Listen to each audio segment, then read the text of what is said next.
Let's get to the advisory now. And what is the sweet spot when it comes to planning for your retirement?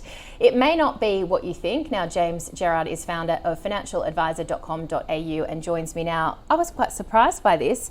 If you've got $1 million in super, you may be worse off than somebody who's got less who can access the pension as well. That's right. Yeah, it's an interesting interaction between the age pension and superannuation. So someone with $1 million can actually have less cash flow than someone with $400,000 in super. So I guess it's important people understand that interaction working towards their retirement planning. So if you own a house and you have about $400,000 in super, you're in this sweet spot where you're self-funded for part of your retirement because you'll be able to draw down 5, 6, 7% out of your super account every year, but also you'll get the full age pension. And for a couple, that's $45,000 a year and it's $30,000 for a single. So you add the age pension together plus the super drawdown, that can be more than someone with $1 million in super because they get nothing from the government.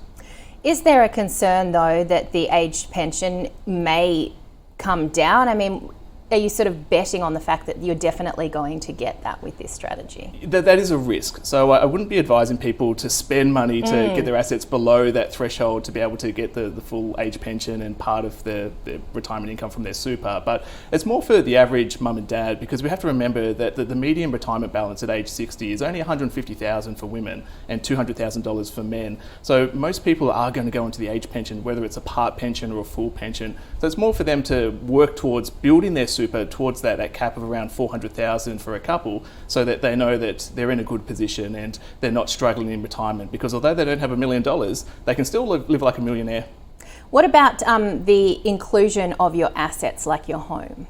Yeah, there's a little quirk with that in that the family house is exempt as an asset, which means that someone could live in a $10 or $20 million house and still get the full age pension. So family house is exempt, but everything else is counted when Centrelink work out your assets, so contents, cars, bank accounts, super accounts, but yeah, family house is exempt.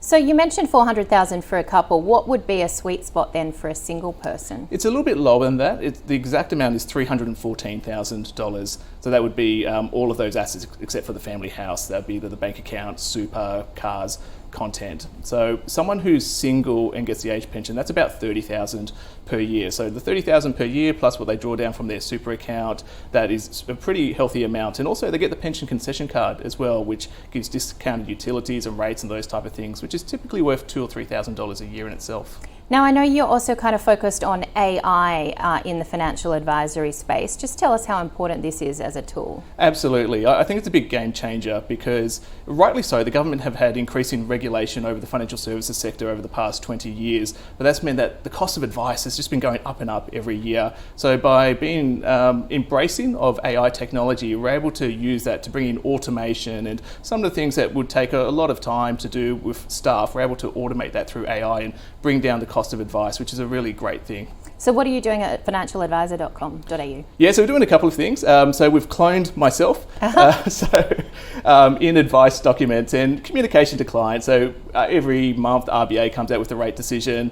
I can speak to my staff to say, hey, the rates have stayed the same. We want to talk about this and what's happening in the US. They then type that up and then we hit a button and then a minute later we have a digitized version of James Gerard. So we send the virtual version of me out for communication, and then we're using AI in other little ways. So when we have client meetings, which are mainly video calls these days, we're using AI to record, transcribe, and then summarize the meeting and make a file note against our file. So rather than have to take 30 minutes after a meeting, it's all done automatically and we just need to check it, spend a few minutes, and then save the file for the client. So I understand this is probably in the early stages. What does the future look like, and then does that allow financial advice to become more accessible and cheaper? I think it does. So there's two ends of the spectrum. You have the lower end where these people are graduates, they're in their 20s and 30s, they really need financial advice to get good savings discipline and set some goals, but traditionally they haven't been profitable enough for a financial planning practice. So I think that there could actually be an AI model of advice, sort of like robo-advice, where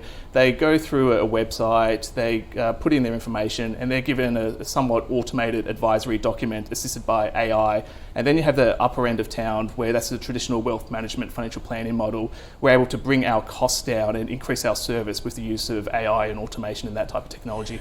What about the concern that people want to deal with an actual human rather than an AI platform, because also there's been a lot of concern, say for example with these superannuation calculators that seem to be quite off. That's right, yeah. So I think it's picking the right type of communication to use for AI. So if it's a personalised advice document that you're giving, you don't want to say, sorry, you're not going to see James Gerard anymore, you're going to get this AI video. But if it's more like a mass communication and a value add and something that you couldn't do before but you can do now easily, people are more accepting of that. So I think it's horses for courses where you bring in AI. You need to be selective about it because it can rub people the wrong way if you're trying to decrease your service and replace yourself, a human, with AI.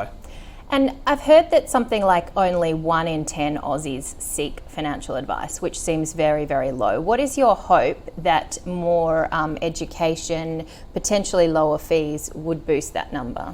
Absolutely. So all of those things I think really need to happen. And the Michelle Levy review into the financial services sector was a really good step. So cutting back on all of that compliance that we need to do. And some of it is really important, but other bits of it I think is a bit onerous. So moving away from 100-page financial plan documents back to a very simple type structure and just focusing on why did that client come into the office? What do they want to seek out of that process?